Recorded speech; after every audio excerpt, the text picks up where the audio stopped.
Queremos saludar a esta hora al doctor Javier Zúñiga, ¿no? Consultor y analista en temas económicos, docente universitario. Como siempre, le agradecemos la amabilidad de compartir este contacto con RCR, Red de Comunicación Regional. Doctor Javier Zúñiga, qué gusto saludarlo, como siempre, muy amable. Buen día. ¿Cómo está, José? Al contrario, muchas gracias, ¿no?, por la oportunidad que me das y un fuerte abrazo. Bien, usted ha presentado un documento bastante interesante, ¿no? Denominado Las perspectivas de la economía latinoamericana y del Perú, ¿no? En un contexto de pandemia, ¿no? A través de Asfinsa, ¿no? Del cual usted es gerente general, ¿no? Coméntenos un poco, ¿no? ¿Cuáles son los efectos, ¿no?, que tiene la pandemia, ¿no?, en la economía tanto mundial como se relaciona con la economía latinoamericana para llegar al caso peruano, por favor? Mira, José, la situación económica mundial está complicada. Está complicada por varias razones. Yo creo la más importante es la pandemia. La pandemia no termina, todo lo contrario. El Omicron está con muchísima fuerza. Los contagios en algunos países están por encima de 100.000 contagios por día y eso determina lógicamente que la economía mundial no se recupere en los niveles esperados. Por otro lado, tenemos esta crisis entre los Estados Unidos y Rusia por Ucrania, y también el deseo de la Fed, la Reserva Federal de los Estados Unidos, de corregir el tema de la fortaleza del dólar. Todo eso hace que la economía mundial no se vaya a recuperar en los niveles esperados. Se creía que se iba a recuperar en alrededor de un 6%, y se piensa hoy día que el nivel de recuperación estará entre 4.5% a 5%.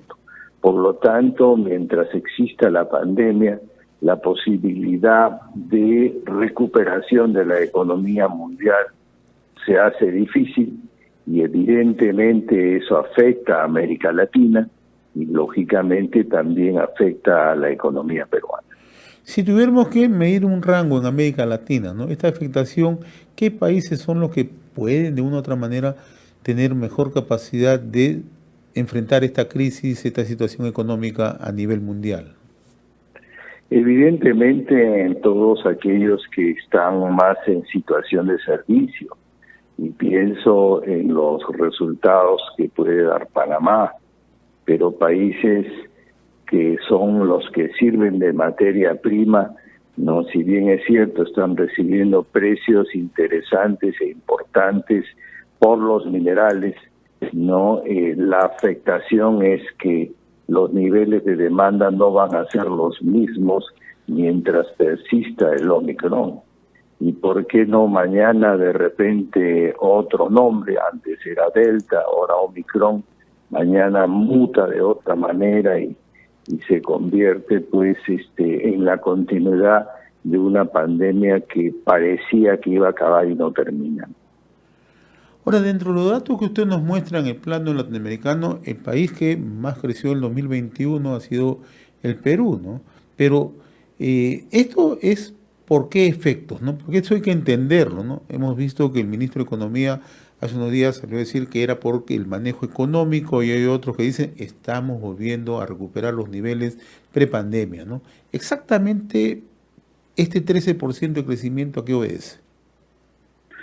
Mira, José, eso es el resultado del rebote estadístico. Si tú decreces, por decir algo, 5% en un año, en el año siguiente, por efecto de rebote estadístico, vas a crecer 6,5%, 7%. Quiere decir que tú creces, no, un poco más de lo que has decrecido en el año anterior. Y eso es lo que ha ocurrido con la economía peruana. Decreció 11.1 el 2020, porque se tomó la pésima decisión de estar 108 días aislados. Por lo tanto, el año pasado se crecerá, las cifras todavía no son oficiales, falta el mes de diciembre, pero se crecerá 13.5. Vanagloriarse con ese resultado no tiene ningún sentido. El verdadero resultado debería de estar en el presente año.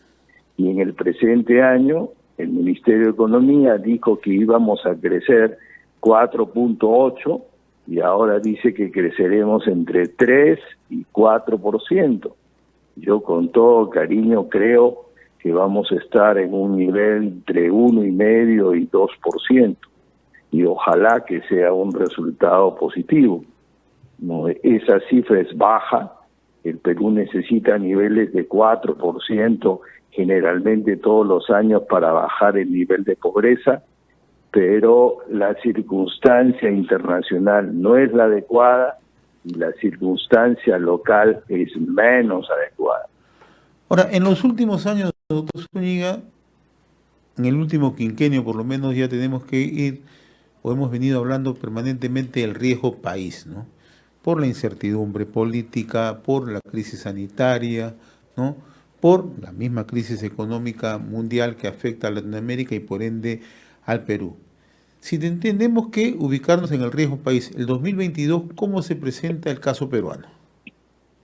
Te quiero hacer un análisis histórico de ese tema. ¿Cómo no? Antes de los inconvenientes y de la salida del señor Kuczynski, el Perú era el país con el riesgo país más bajo. Más bajo Perú, después seguía Chile, después seguía Paraguay y Colombia, o Uruguay, Paraguay y Colombia. Hoy día el riesgo país se ha venido deteriorando. El primer país es Uruguay, luego es Colombia, luego es Chile y luego viene Perú. De ser el mejor, se ha pasado a una cuarta posición. El deterioro político que viene desde Kuczynski, pasando por Vizcarra, etcétera, etcétera, hasta el día de hoy, ha deteriorado el riesgo país. ¿Y qué es el riesgo país? Es la posición de los bonos peruanos con respecto a los bonos de los Estados Unidos. Es que si yo quiero hacer negocios con Perú, lo primero que me fijo es en el riesgo país. Es medido por el JP Morgan todos los días y determina si es que el país está listo para pagar sus deudas de corto plazo. Por lo tanto, estamos en una posición de cuarto nivel. Antes éramos el primero, pero el deterioro, repito, se inicia desde Kuczynski, no se inició ahora, no se inició el año pasado. No, se ha iniciado desde Kuczynski porque la inestabilidad política afecta el desenvolvimiento de la economía peruana. Ahora, mirando las proyecciones al 2022, podríamos tener un crecimiento, no a los niveles que se espera, pero siguiendo un poco las proyecciones del Banco Central de Reserva, se apunta un crecimiento en condiciones normales, ¿no? Pero ¿qué pasa cuando tenemos, ¿no?, ya posiciones como nuevamente el presidente insiste en el tema de la Asamblea Constituyente en una reciente entrevista a CNN, ¿no? Él insiste dentro de su plan político, ¿no? Insiste con anuncios, ¿no? Ceder mar a Bolivia, ¿no? Y otros anuncios que seguramente van a seguir dándose en el gobierno, ¿no? ¿Cómo influye esto no solamente en el factor confianza, sino en el mejoramiento de los mejores índices de crecimiento en el país? Bueno, influyen decididamente. Todas esas declaraciones lo único que provocan es que el inversionista extranjero, aquel que pone 4.000, 5.000 millones de dólares, no coloque sus recursos en Perú, sino los coloque en otros países. Va a encontrar en Canadá, en Australia, en Sudáfrica, en Nueva Zelanda, mayor tranquilidad política y va a colocar sus recursos en esos países. Cualquiera de estas declaraciones, la continuidad de hacer el referéndum para cambiar la Constitución sin saber por qué la va a cambiar ni para qué la va a cambiar, pero lo dice todos los días o cuando puede, el hecho de darle un espacio de mar a Bolivia, son declaraciones que lo único que provocan es incertidumbre política. Y en el documento está el tema de la inversión. Según el Banco Central, la inversión extranjera privada va a ser cero. según el Ministerio de Economía, va a ser primero de 4.8, después va a ser entre 2 y 4%.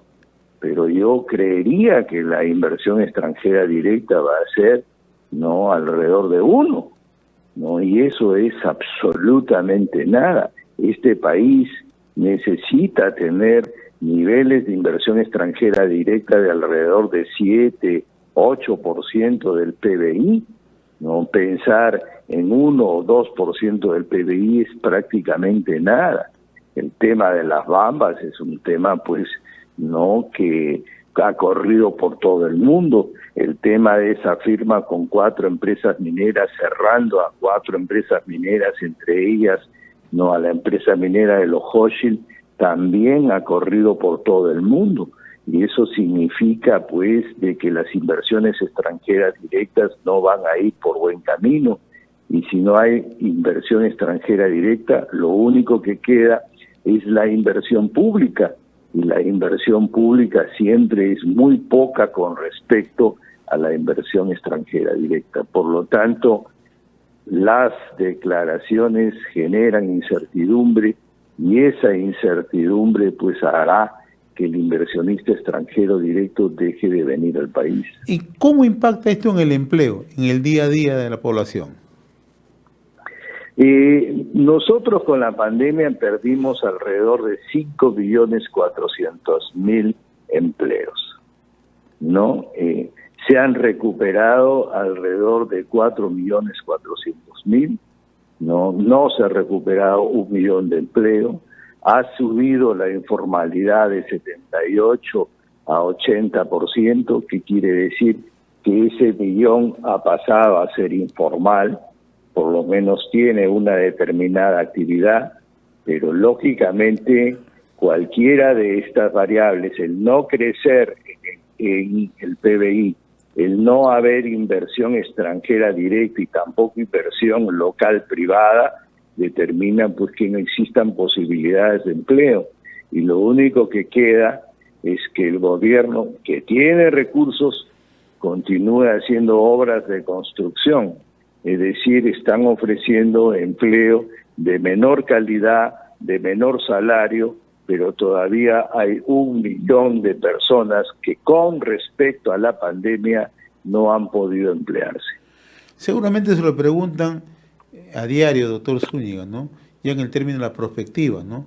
¿Ve algún atisbo que el gobierno quiera hacer un viraje, algún cambio en materia económica para lograr la reactivación y la confianza? Yo quisiera eso con toda el alma, pero la verdad es de que a mí me parece que el profesor Pedro Franque no se aleja de la teoría económica. A mí me parece que es una persona que tiene sentido económico, pero el problema no es el profesor Pedro Franque, el problema es las declaraciones, no, los nombramientos sin sentido y cosas que se hacen para provocar que la economía peruana no salga adelante. Yo quisiera con toda mi alma que la economía peruana salga adelante. Yo quisiera que el empresariado pudiera trabajar mano a mano con el presidente de la República, pero me da la impresión que es un tema que no se puede, porque un día dice una cosa, otro día dice otra cosa, entonces yo creo que es difícil ponerse de acuerdo. Doctor Javier Zúñiga, como siempre muy reconocido por esta comunicación con RCR, Red de Comunicación Regional, para analizar este informe interesantísimo, ¿no? Evolución y perspectiva de la economía latinoamericana y el caso peruano. Como siempre, muy reconocido, mi estimado doctor Javier Zúñiga. Un abrazo a la distancia.